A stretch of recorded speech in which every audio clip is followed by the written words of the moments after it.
Bapak Ibu yang ada di rumah, kita berjumpa lagi di ibadah online GB Lamtera. Kita percaya walaupun kita online tetapi kuasa Tuhan langsung nyata. Amin. Menyatakan di kehidupan kita semua, amin. Amin. Kita mau masuk ke dalam hadirat Tuhan, kita percaya Kau Allah yang kudus Tuhan. Dan kami mau datang menyembah-Mu ya Tuhan.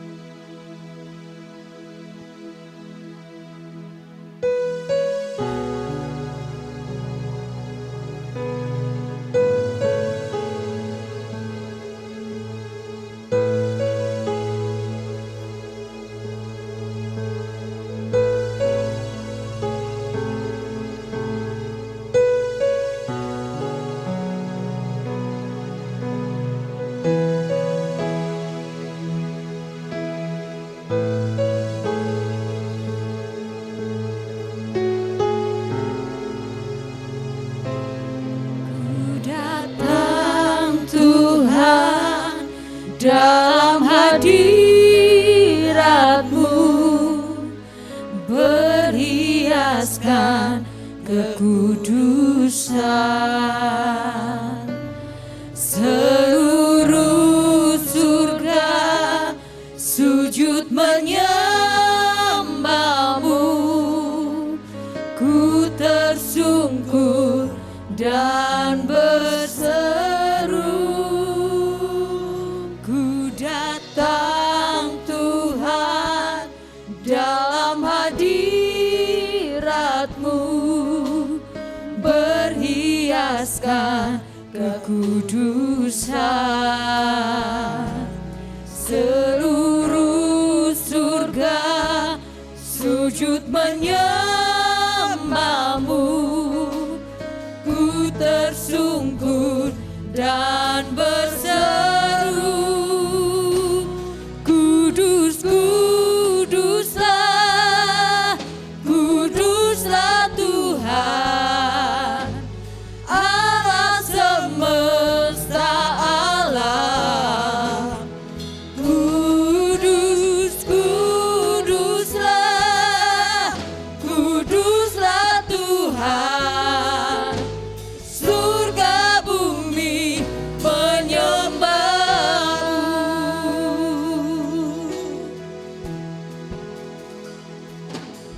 Ku datang Tuhan dalam hadirat-Mu berhiaskan kekudusan,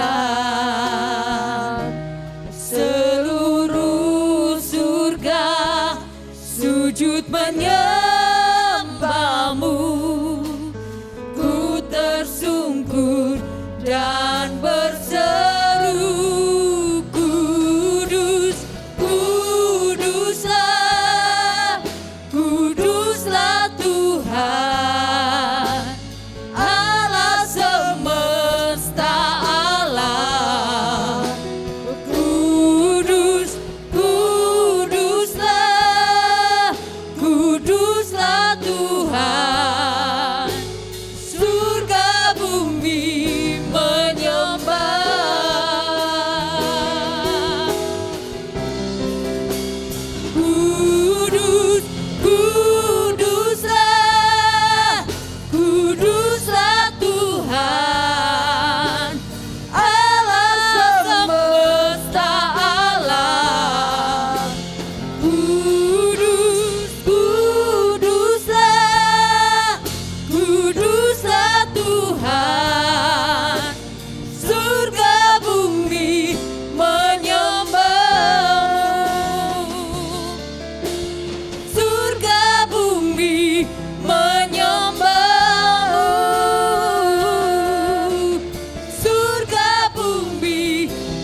Engkau kudus Tuhan. Sekarang dan sampai selama-lamanya Tuhan.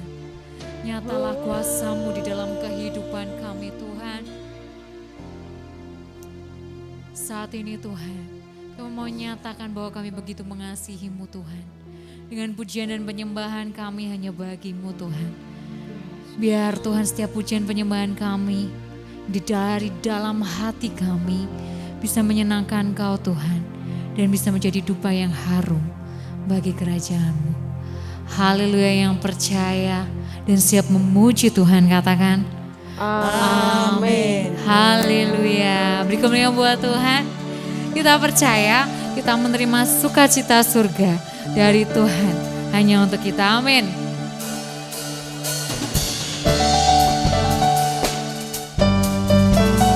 Siap-siap menerima sukacita dari surga.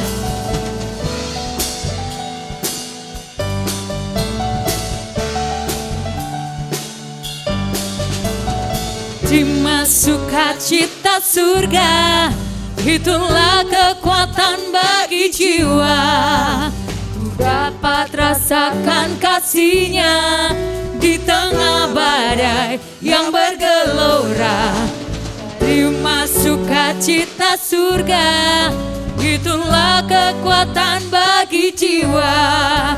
Ku dapat saksikan kuasa-Nya, taklukkan badai yang bergelora. Haleluya,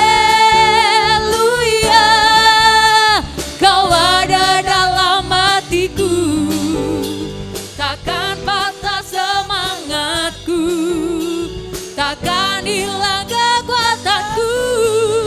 Haleluya, Ku mau bersorak bagimu, sukacita surga nyata penuhiku.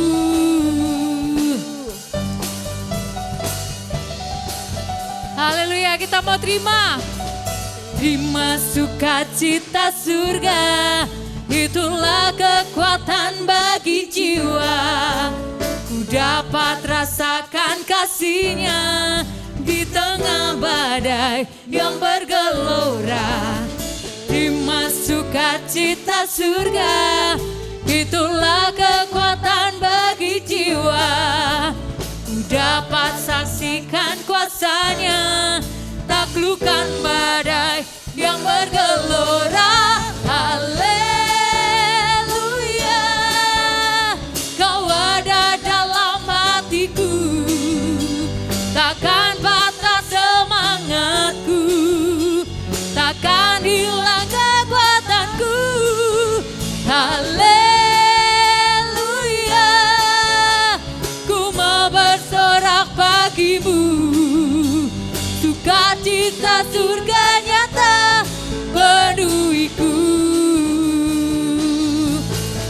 Haleluya,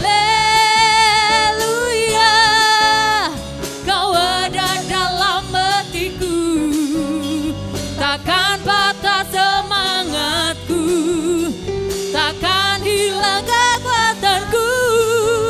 Haleluya, Ku mau bersorak bagimu, sukacita surga nyata penuhiku. Sukacita surga nyata penuhiku. Sukacita surga nyata penuhiku.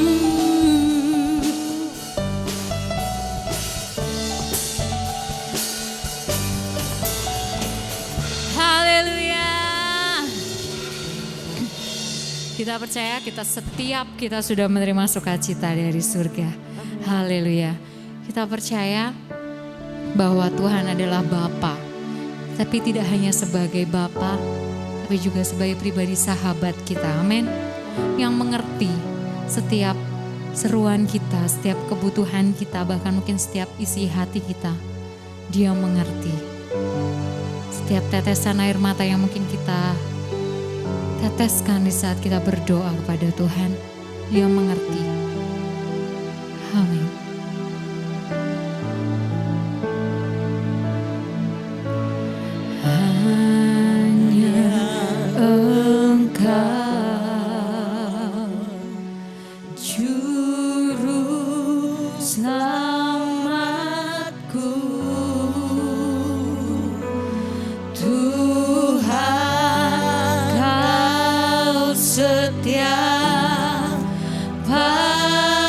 padaku.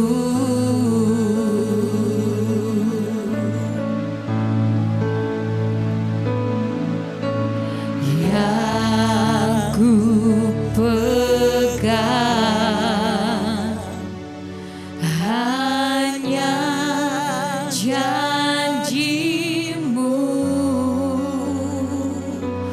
Ku percayakan hidupku.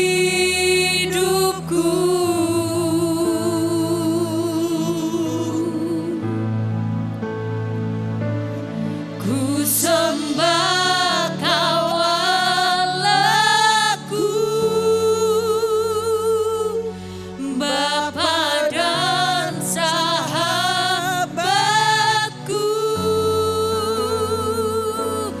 Kau yang pedulikan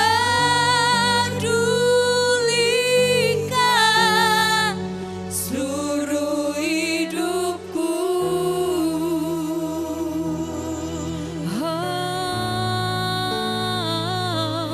Walau lewati lembah, aku tak ditinggalkan. Yesus kekuatan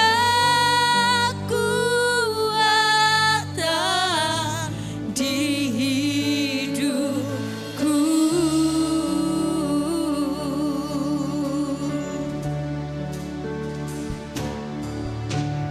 Hanya Engkau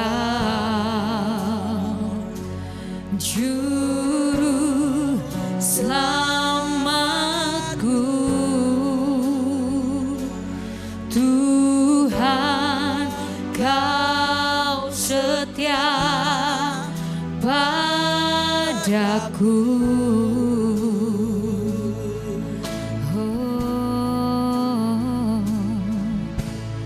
Yang ku pegang hanya janji-Mu. Ku percayakan hidupku.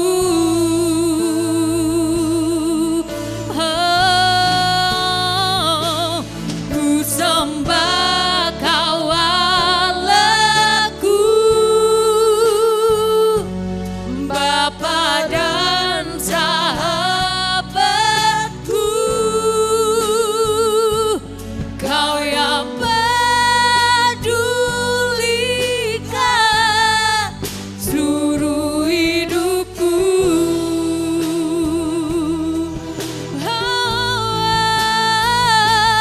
Walau lewati lembah, aku tak ditinggalkan. Yesus kekuatan di hidupku.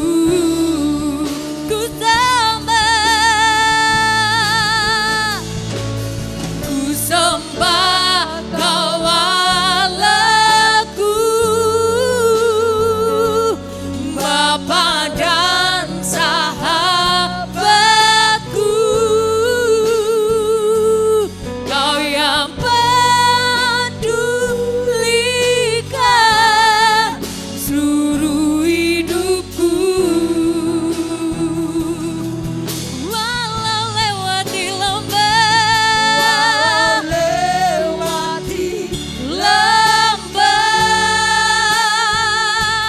aku tak ditinggalkan. Yesus kekuatan di hidupku.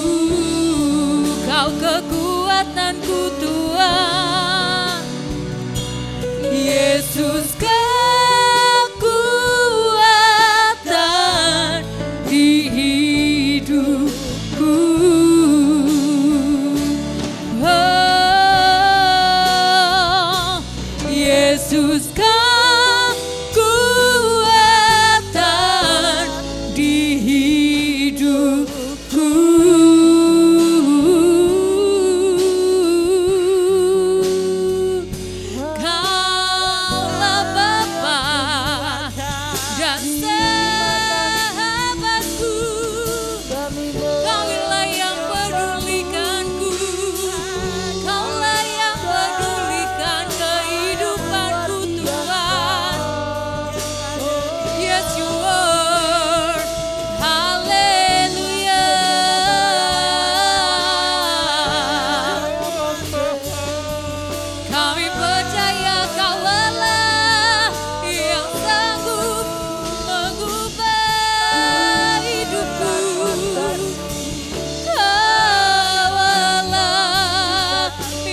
bagimu Tuhan.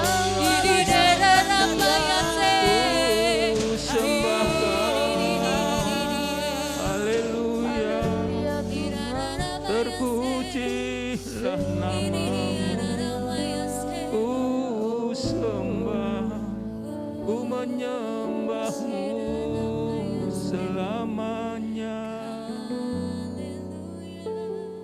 Bapa yang di surga, yang aku sembah di dalam nama Tuhan Yesus, kami hari ini mengucapkan syukur kami kepadamu ya Tuhan. Kalau Tuhan sudah menyertai kami, Tuhan sudah memelihara kami sehingga pada hari ini kami boleh ada. Terima kasih Tuhan buat segala penyertaan-Mu kepada setiap jemaat-Mu satu persatu Tuhan. Dan sebentar kami hamba-Mu akan sampaikan firman Tuhan. Urapi kami Tuhan, berikan roh hikmat, roh wahyu dan roh pengertian kepada hamba-Mu. Supaya apa yang hamba sampaikan semuanya ini Tuhan boleh memberkati seluruh jemaat-Mu. Kami mengundang Kau hadir Allah Roh Kudus. Terima kasih Tuhan, berkati kami semuanya. Kami berdoa hanya di dalam nama Tuhan Yesus Kristus. Haleluya. Amin. Shalom saudaraku yang dikasihi oleh Tuhan. Salam sejahtera di dalam Yesus Kristus. Saudaraku yang dikasihi Tuhan, firman Tuhan pagi ini akan saya beri judul yaitu Mempelai Kristus. Mempelai Kristus ya. Siapa yang menjadi mempelai Kristus? Saudaraku yang dikasihi Tuhan, mempelai Kristus itu adalah gerejanya ya, gerejanya. Gereja bukan berarti itu gedungnya, tapi gereja berarti manusianya atau jemaatnya atau yang disebut mempelai wanita ya, mempelai wanita.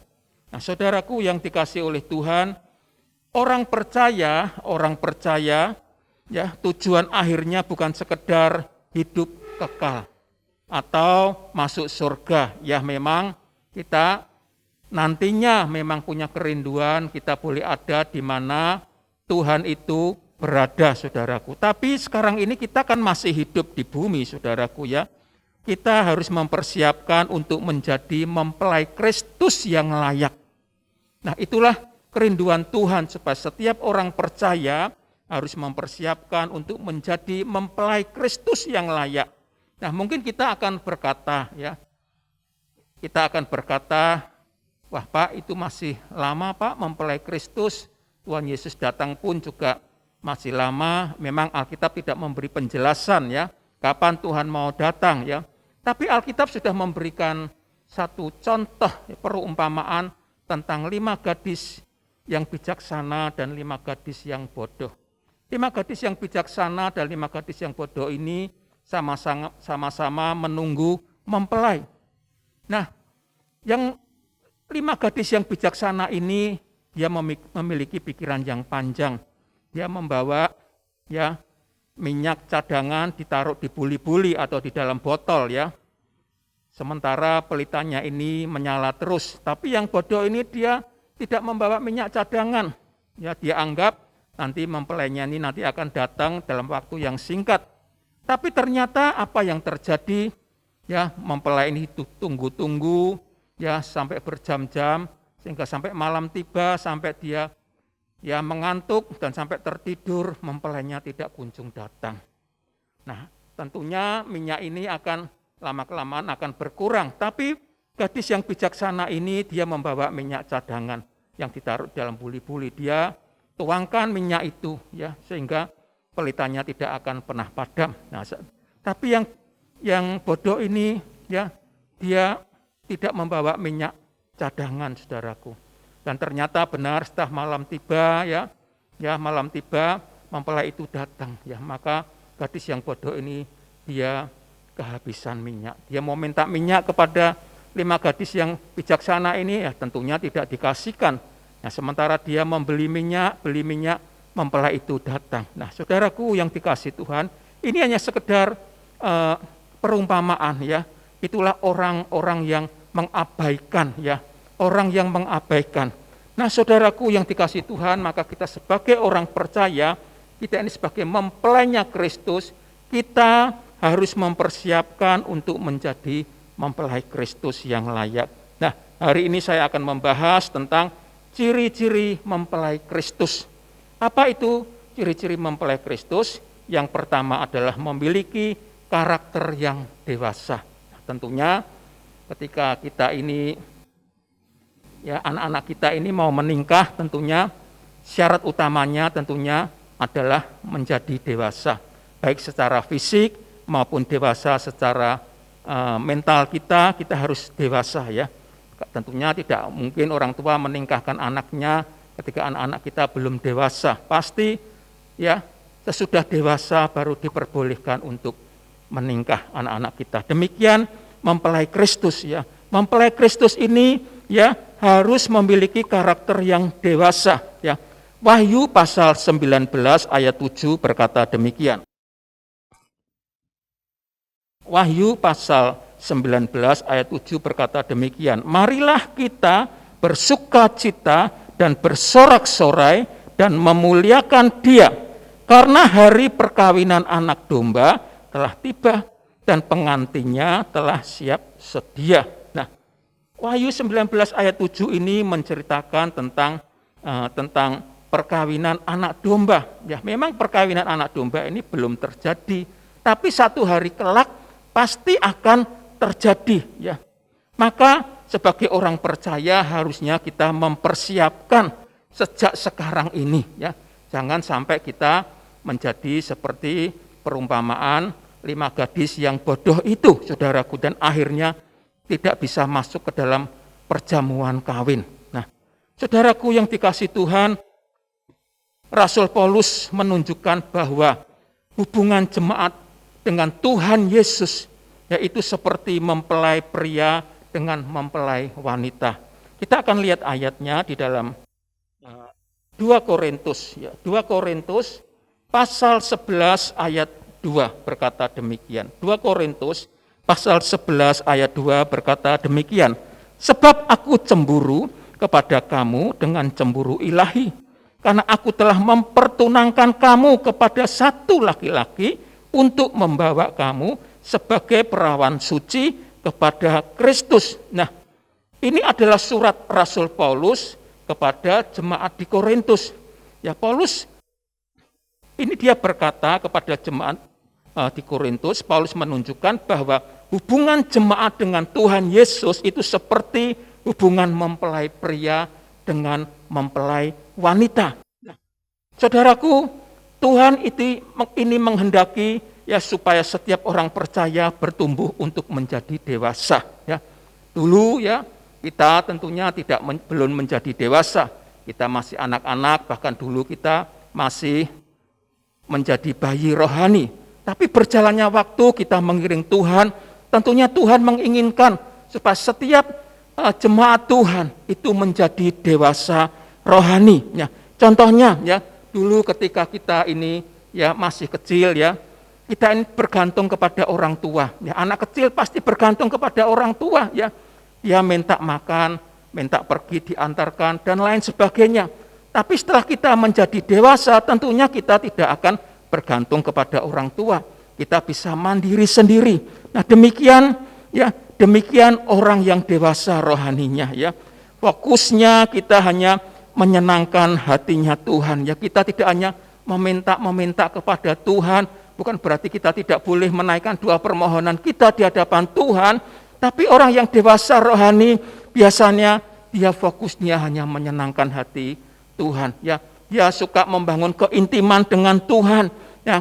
Karena orang yang sudah dewasa rohani, dia tahu Bapa di sorga ya, tahu ya apa yang kita butuhkan sebelum kita memintanya.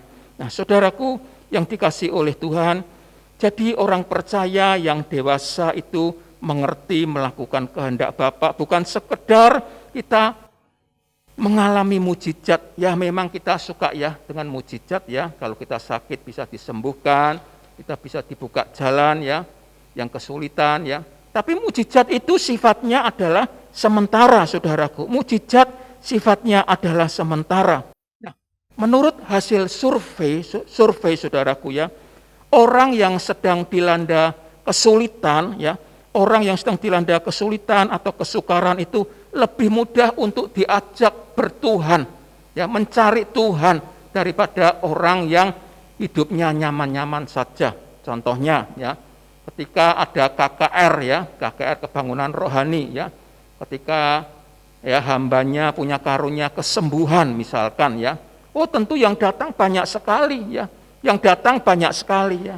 Ya, jadi ketika seseorang itu ya mengalami kesulitan, ya,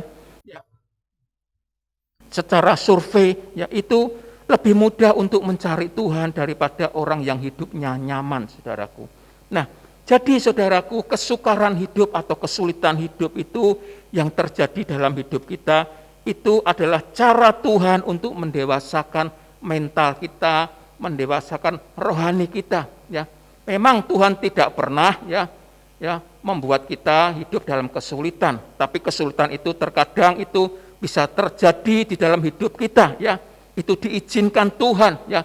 Kadangkala kita sudah berdoa kepada Tuhan sekian lama, sepertinya doa kita ini tidak dijawab oleh Tuhan, tanda petik, ya. Nah, sebenarnya bukan demikian, ya. Tuhan sudah mendengar doa kita, ya. Tuhan sudah tahu apa yang menjadi keinginan kita. Sebelum kita berdoa pun Alkitab berkata, Tuhan sudah tahu apa yang kamu minta, ya, apa yang kamu doakan, ya. Tapi terkadang mungkin kesukaran hidup ini masih terjadi dalam hidup kita. Itu memang diizinkan oleh Tuhan untuk apa? Untuk mendewasakan kita, supaya kita menjadi dewasa rohani. Karena mempelai Kristus itu harus memiliki karakter yang dewasa. Firman Tuhan berkata, Allah turut bekerja dalam segala sesuatu untuk mendatangkan kebaikan. Allah turut bekerja dalam segala sesuatu untuk mendatangkan kebaikan. Jadi segala kesulitan-kesulitan hidup kita, doa-doa kita yang belum dijawab, semuanya itu memang seizin Tuhan untuk mendatangkan kebaikan. Kebaikan apa? Yaitu untuk mendewasakan kita, saudaraku. Roma 8 ayat yang ke-28 berkata demikian. Roma pasal 8 ayat 28. Kita tahu sekarang bahwa Allah turut bekerja dalam segala sesuatu untuk mendatangkan kebaikan bagi mereka yang mengasihi Dia, yaitu bagi mereka yang terpanggil sesuai dengan rencana Allah. Ya, Alkitab berkata, ya, Allah turut bekerja dalam segala sesuatu untuk mendatangkan kebaikan. Jadi kesukaran-kesukaran hidup yang kita alami sampai sekarang ini, ya, doa-doa kita yang belum dijawab, ya, bukan Tuhan mempersulit kita, tapi diizinkan Tuhan untuk mendewasakan kita. Karena kita ini mempelai Kristus. Mempelai Kristus harus memiliki karakter yang dewasa. Jadi saudaraku, kesukaran hidup itu membuat kita ini lebih mengerti kebutuhan orang lain, ya. Mengapa, ya? Karena kesulitan ini, ya, kesulitan hidup itu, ya, ketika kita menghadapi kesulitan, maka kita akan bisa mengerti kesulitan orang lain. Kalau kita nggak pernah mengalami kesulitan, kita nggak akan pernah mengerti kesulitan orang lain, saudaraku. Maka Tuhan izinkan kita menghadapi kesulitan hidup. Supaya apa? Supaya kita bisa mengerti kesulitan orang lain. Jadi kesukaran hidup itu membangun perasaan empati kita kepada sesama kita, ya. Membangun rasa empati kita kepada sesama kita, sekaligus itu akan mendewasakan kita. Karena mempelai Kristus, ya, harus memiliki karakter yang dewasa. Jadi saudaraku yang dikasihi oleh Tuhan, Tuhan izinkan, ya, kita ini diperhadapkan dengan segala permasalahan, ya, permasalahan. Karena apa? Allah turut bekerja dalam segala sesuatu untuk mendatangkan kebaikan. Semua apa yang terjadi dalam hidup kita, baik maupun tidak, itu diizinkan Tuhan untuk mendewasakan kita, rohani kita, ya, mental kita. Karena apa? Kita ini adalah mempelainya Kristus. Mempelai Kristus harus memiliki karakter yang dewasa. Nah, saudaraku yang dikasihi Tuhan, sekaligus ketika kita dihadapkan dengan kesulitan itu bisa menimbulkan rasa empati kita kepada sesama kita. Nah, jadi saudaraku, orang yang dewasa itu tidak mencari Tuhan sebagai jalan keluar untuk mencari kemudahan-kemudahan, ya. Orang yang dewasa tidak mencari Tuhan sebagai jalan keluar untuk memperoleh kemudahan hidup, ya, tetapi fokusnya hanya menyenangkan hatinya Tuhan. Ya, bukan berarti kita tidak boleh berdoa, ya, minta doa permohonan, ya tentunya kita boleh. Tapi orang yang dewasa fokusnya hanya membangun keintiman dengan Tuhan, menyenangkan hatinya Tuhan. Nah, setelah kita membangun keintiman dengan Tuhan, hidup menyenangkan hati Tuhan, nah baru kita akan menaikkan doa-doa permohonan kita. Saudaraku yang dikasihi Tuhan, orang percaya yang fokus hidupnya hanya kepada kebutuhan-kebutuhan jasmani, ya. Jadi ketika kita fokusnya hanya kebutuhan jasmani ya melulu, ya, maka kita tidak akan pernah bisa hidup dalam hadirat Allah. Kita enggak akan pernah bisa hidup menjadi orang yang dewasa rohani, karena fokusnya hanya kebutuhan jasmani saja. Kita tidak pernah terpikirkan untuk membangun keintiman dengan Tuhan, tidak pernah terpikirkan untuk bagaimana aku bisa menyenangkan hatinya Tuhan. Ya, bukankah itu adalah ya orang yang dewasa, ya, orang mempelai yang dewasa yang selalu ingin membangun keintiman dengan Tuhan, menyenangkan hati Tuhan. Tapi kalau fokus kita hanya kepada kebutuhan jasmani, tentunya kita tidak akan pernah bisa menjadi orang yang dewasa rohani, ya. Kita tidak akan bisa hidup dalam hadirat Allah. Nah, saudaraku yang dikasihi oleh Tuhan, memiliki karakter yang dewasa itu membutuhkan waktu. Ya, tentunya kita ingin memiliki karakter yang dewasa itu tidak bisa dalam waktu sekejap atau dalam waktu singkat kita bisa menjadi dewasa rohani. Itu membutuhkan waktu atau proses. Nah, Tuhan Yesus pun juga mengalami proses pendewasaan, saudara, ketika dia hidup di bumi. Kita akan lihat ayatnya, ya. Kita akan lihat ayatnya. Lukas pasal 2 ayat yang ke-52, ya. Ini adalah Yesus juga mengalami proses, ya. Lukas pasal 2 ayat 52. Berkata demikian, dan Yesus makin bertambah besar dan bertambah hikmatnya, ya. Berarti Yesus makin bertambah besar, berarti sebelumnya kan belum bertambah besar, saudaraku, ya. Berjalannya waktu, maka bertambah besar. Maka Alkitab berkata, dan Yesus makin bertambah besar. Jadi berjalannya waktu, Yesus bertambah besar. Besar secara fisiknya, tapi bukan hanya besar secara fisik. Alkitab berkata, dan bertambah hikmatnya. Jadi fisiknya bertambah besar, hikmatnya juga bertambah besar. Ini kan ada proses, saudaraku, ya. Dan makin dikasih oleh Allah dan manusia. Jadi Yesus pun juga mengalami proses. Dia bertambah besar, ya. Fisiknya bertambah besar, hikmatnya juga bertambah besar, saudaraku. Nah, demikian kita, kalau kita menjadi mempelai Kristus harus memiliki karakter yang dewasa. Tentunya ini ada proses yang harus kita lalui. Tentunya ini membutuhkan ketekunan. Maka ketekunan inilah yang membuat kita semakin hari semakin dewasa. Nah, saudaraku yang dikasihi Tuhan, mempelai Kristus yang dewasa harusnya mempunyai ketertarikan hanya pada Tuhan saja. Nah, tidak memberikan ruang hati kita kepada dunia, ya. Jadi orang yang dewasa memiliki karakter yang dewasa, yang mempelai Kristus memiliki karakter yang dewasa harus punya ketertarikan kepada Tuhan saja, ya. Tidak memberikan ruang hatinya kepada dunia, ya. Bukan berarti kita tidak boleh memiliki, ya, tidak boleh membelanjakan, ya, uang kita, ya, tidak boleh membelikan atau membelanjakan uang kita, beli barang-barang yang kita sukai, atau beli rumah, beli mobil, atau beli apa yang kita butuhkan. Boleh, saudaraku, ya.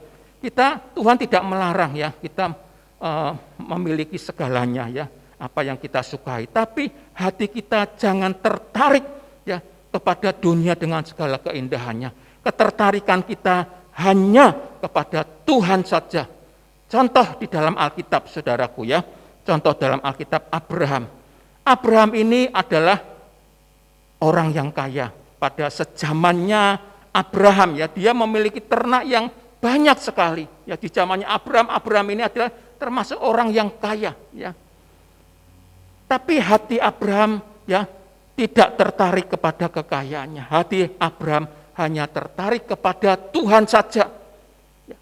Ketika Tuhan menyuruh Abraham untuk mempersembahkan anaknya Ishak untuk menjadi korban bakaran, maka Abraham tidak segan-segan untuk memberikan anaknya menjadi korban bakaran. Abraham tidak pernah berpikir nanti siapa yang akan mewarisi kekayaannya. Dia tidak pernah berpikir demikian.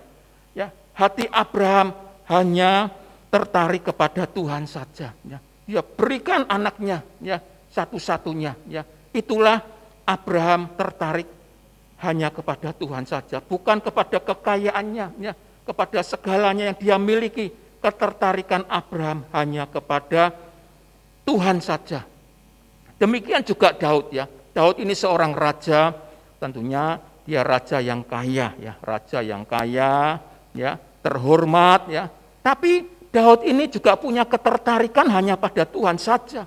Kalau kita baca di Pemazmur, salah satunya ada Pemazmur 63, di situ Daud berkata, jiwaku haus kepadamu, tubuhku rindu kepadamu.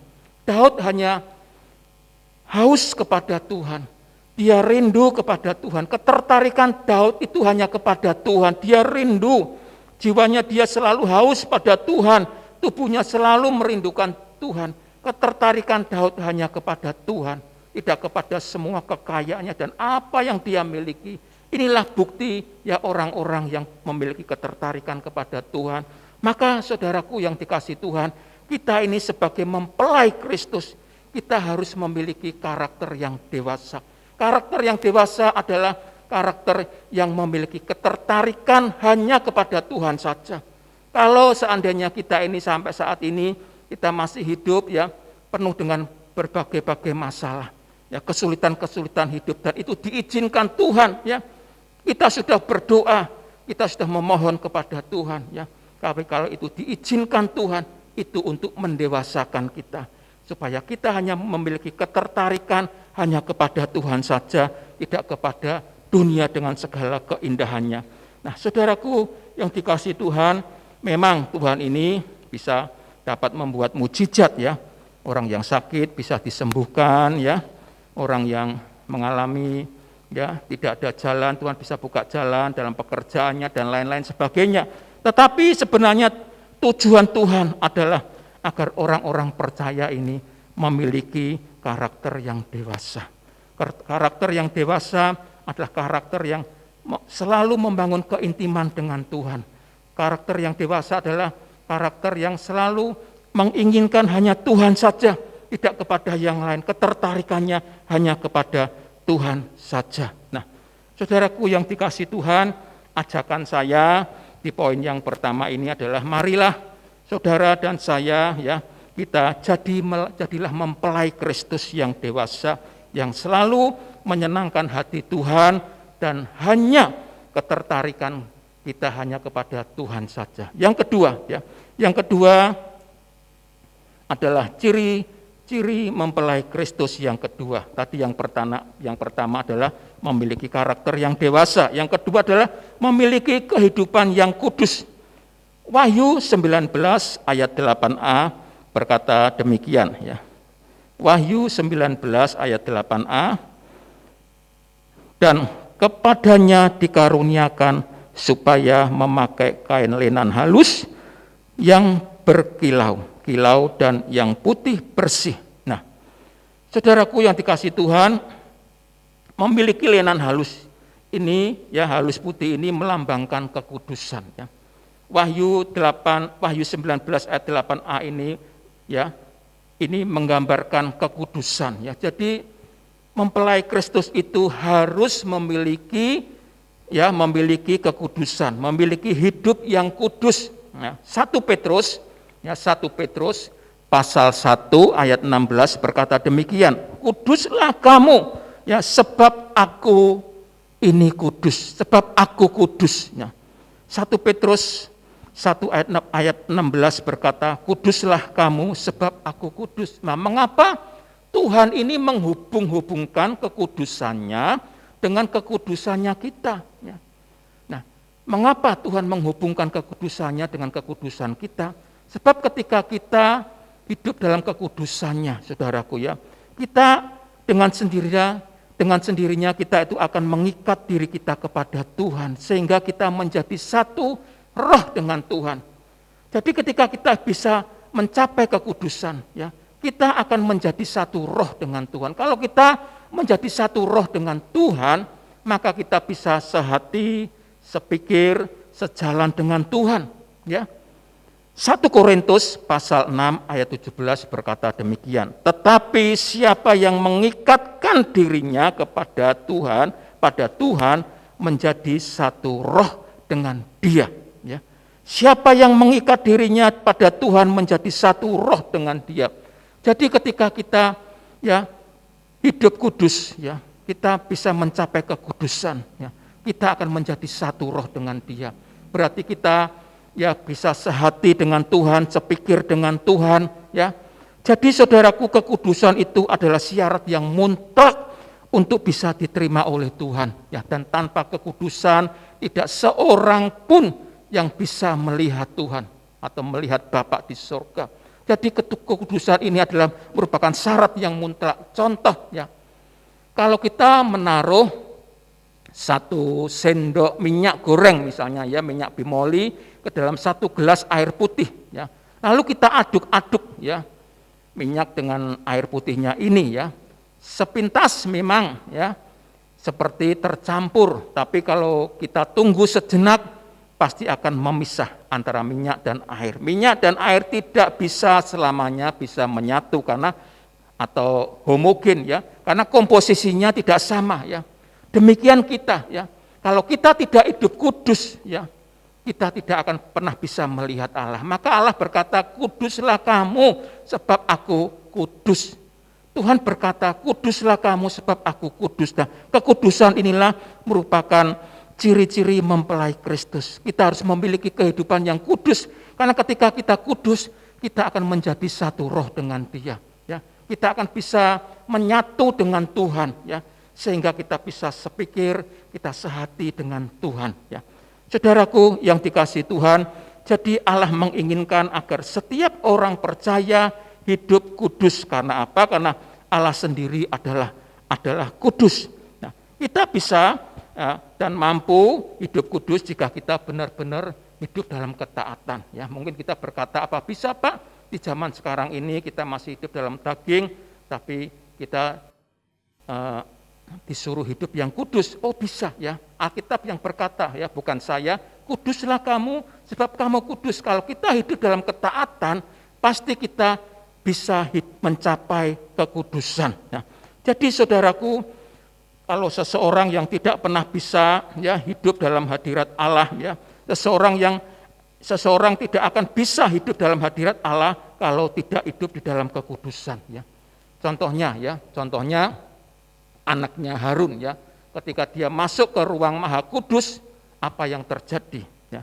Ketika anaknya Harun yang bernama Nadab dan Abihu itu ya, dia masuk ke ruang Maha Kudus, dia membawa api lain ya, api lain. Akhirnya apa? Anaknya Harun ini dia meninggal ya, karena dia tidak kudus. Dia membawa api lain. Nadab dan Abihu akhirnya dia meninggal. Saudaraku yang dikasihi Tuhan, sebab Allah itu kudus. Alkitab sudah berkata Allah itu kudus. Kuduslah kamu sebab aku ini kudus. Ketika kita kudus, kita bisa menyatu dengan Tuhan. Sehingga cara berpikir kita adalah cara berpikir Tuhan, bukan cara berpikir seperti orang-orang dunia. Nah, saudaraku yang dikasihi oleh Tuhan, yang ajakan saya di poin yang kedua ini, mari saudaraku, mari kita hidup kudus. Karena apa? Karena tanpa kekudusan kita tidak bisa menjadi mempelai Kristus. Ya, tanpa kekudusan kita tidak bisa menjadi mempelai Kristus. Dan kekudusan ini adalah syarat mutlak supaya kita ini bisa diterima oleh Bapa. Yang ketiga ya, ciri-ciri mempelai Kristus tadi, yang pertama adalah memiliki karakter yang dewasa, yang kedua memiliki kehidupan yang kudus, yang ketiga adalah memiliki perbuatan yang benar. Masih di Wahyu 19 ayat 8b. Wahyu 19 ayat 8b. Lenan halus itu adalah perbuatan-perbuatan yang benar dari orang-orang yang kudus. Nah, Ayat ini berkata, lenan halus itu adalah perbuatan-perbuatan yang benar dari orang-orang kudus. Jadi orang-orang kudus itu pasti perbuatannya benar. Ya.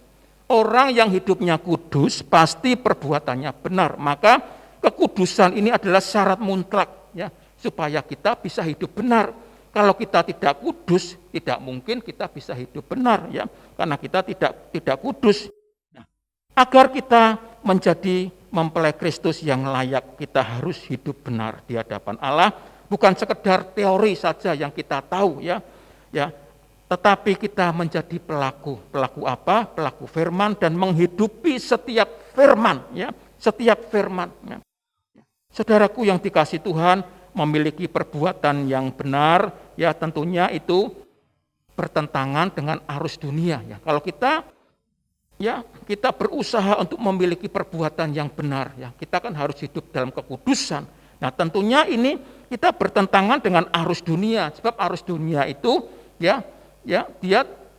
tidak mengajarkan kita hidup di dalam kekudusan, berlawanan dengan keinginan Tuhan. Ya maka memiliki kehidupan yang benar itu kita harus hidup di dalam pimpinan Roh Kudus. Kalau kita ingin hidup benar ya, kita harus hidup kudus, yaitu kita harus hidup di bawah pimpinan Roh Kudus ya, Roh Kudus. Nah, artinya apa? Artinya kita selalu melakukan kehendak Allah yang selalu menyenangkan hatinya, saudaraku. Nah, inilah syarat mutlak supaya kita memiliki kehidupan yang benar. Kita harus hidup kudus ya. Kita harus hidup kudus dan hidup menyenangkan hatinya Tuhan. Saudaraku yang dikasihi Tuhan, hanya orang yang memiliki cara berpikir Allah yang dapat memiliki perbuatan yang benar. Ya. Kalau cara berpikir kita seperti orang-orang dunia, kita tidak akan pernah memiliki perbuatan yang benar. Jadi cara berpikir kita harus cara berpikir Allah. Bagaimana kita bisa memiliki cara berpikir Allah? Kita harus hidup dalam kekudusan. Sehingga cara berpikir kita ini bisa menjadi cara berpikir Allah. Nah saudaraku yang dikasihi Tuhan, jadi kekudusan adalah syarat yang mutlak supaya kita bisa memiliki perbuatan yang benar. Roma 12 ayat 12a berkata demikian. Janganlah kamu menjadi serupa dengan dunia. Ya, janganlah kamu menjadi serupa dengan dunia ya. Ya. Jadi saudaraku, kalau kita serupa dengan dunia, tentunya kita tidak bisa hidup kudus ya. Karena dunia bertolak belakang ya dengan kebenaran ya. Maka Roma 12 ayat 2a mengatakan jangan kamu menjadi serupa dengan dunia ya. Kalau ketika kita serupa dengan dunia, kita tidak bisa hidup dalam kekudusan. Ya dengan sendirinya kita tidak bisa memiliki ya perbuatan yang benar. Maka Alkitab selalu mengingatkan jangan kamu serupa dengan dunia. Nah, orang yang hidupnya menurut kepemimpinan Roh Kudus dan tidak lagi menurut keinginan dirinya sendiri. Ya, jadi kalau kita ya hidup kita dipimpin oleh Roh Kudus, tentunya hidup kita ini tidak ya menurut keinginan kita sendiri ya, tetapi mengarah kepada kehendak Tuhan saja. Nah, saudaraku yang dikasihi Tuhan, ajakan saya yang ketiga ini, mari kita memiliki perbuatan yang benar ya, hidup dalam pimpinan Roh Kudus ya. Kita percaya ini adalah mempelai Kristus ya, mempelai Kristus ya, mempelai Kristus harus memiliki karakter yang dewasa, memiliki perbuatan yang benar, saudaraku. Nah, kesimpulan yang terakhir, saudaraku, ciri-ciri mempelai Kristus yang pertama adalah memiliki karakter yang dewasa, kedua memiliki kehidupan yang kudus, memiliki perbuatan yang benar. Mempelai Kristus yang dewasa hanya tertarik kepada Tuhan saja, tidak kepada yang lain. Ya, Tuhan Yesus memberkati. Mari kita akan berdoa. Bapa di surga, Allah yang aku sembah di dalam nama Tuhan Yesus. Kami mengucapkan syukur Tuhan buat hari ini. Ya, firman-Mu sudah menjelaskan kepada kami supaya kami ini ya hidup di dalam kekudusan. Ya, kita harus memiliki karakter yang dewasa karena kami ini adalah mempelai Kristus. Jemaat-Mu ini adalah mempelai Kristus. Ya, kita harus memiliki karakter yang dewasa, kehidupan yang kudus, perbuatan yang benar. Tuhan Yesus berkati agar firman-Mu ini boleh tertancap di setiap hati jemaat-Mu, sehingga kami boleh memiliki ketertarikan kami hanya kepada Tuhan saja, tidak kepada yang lain-lain Tuhan. Sehingga kami nantinya dilayakkan, kami bisa menyongsong mempelai pria, yaitu Engkau sendiri Tuhan. Terima kasih, berkati buat jemaat-Mu satu persatu, tidak ada yang dilewatkan Tuhan pagi hari ini. Beri kesehatan kepada jemaat-Mu, apa yang menjadi kerinduan jemaat-Mu Tuhan, Kau dengar setiap doa-doanya. Saudaraku yang dikasihi Tuhan, sebentar kita akan berdoa buat persembahan. Saya akan berdoa buat persembahan. Bapa di surga, hari ini kami akan bawa persembahan seluruh jemaat-Mu di dalam tangan kasih-Mu. Engkau akan memberkati jemaat-Mu, persembahan perpuluhan, persembahan syukur, persembahan diakonia, dan persembahan yang lain-lain. Engkau akan kuduskan, Engkau akan sucikan Tuhan semua persembahan jemaat-Mu, sehingga persembahan jemaat-Mu menjadi persembahan yang menyenangkan hati-Mu. Dan sebentar kami akan meninggalkan Tuhan ibadah ini. Engkau juga akan memberkati jemaat-Mu. Engkau akan memberkati, memberikan damai sejahtera, penyertaan Tuhan selalu ada pada jemaat-Mu. Mari jemaat Tuhan, kita akan angkat kedua tangan kita. Kiranya Tuhan akan memberkati engkau di dalam segala pekerjaan-Mu. Tuhan akan memberkati engkau di dalam pelayanan-Mu. Tuhan akan memberkati suamimu, istrimu, anak-anakmu akan diberi masa depan yang penuh dengan pengharapan. Tuhan akan menyertai engkau sehingga engkau tidak pernah kekurangan sesuatu yang baik yang dari Tuhan.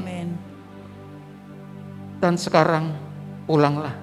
Kiranya berkat yang dari Allah Bapa, kasih karunia dari Tuhan Yesus Kristus akan menyertai kita sekarang dan sampai selama-lamanya. Yang percaya katakan bersama-sama, amin. Tuhan Yesus memberkati. Shalom, sampai berjumpa kembali. Haleluya. Kita percaya kita mempelai Kristus yang siap menerima sukacita dari Tuhan. Kita percaya kita mau memujikan dengan lebih sukacita lagi. Haleluya.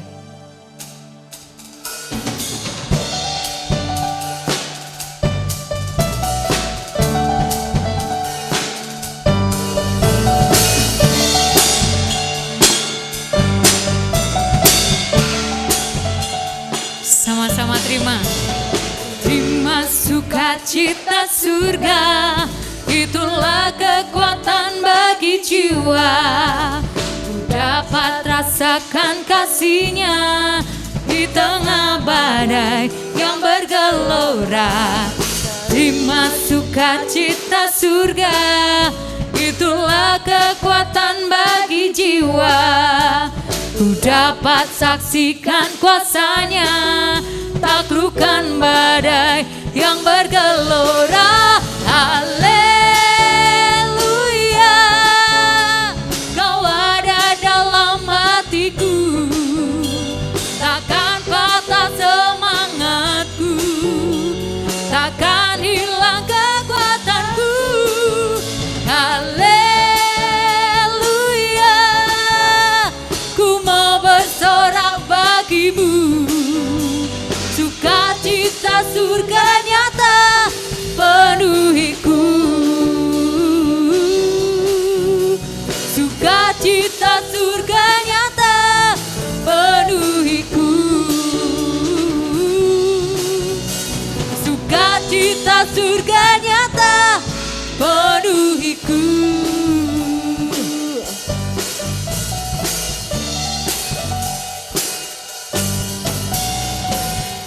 Haleluya, Tuhan Yesus memberkati. Sampai jumpa di ibadah online minggu depan.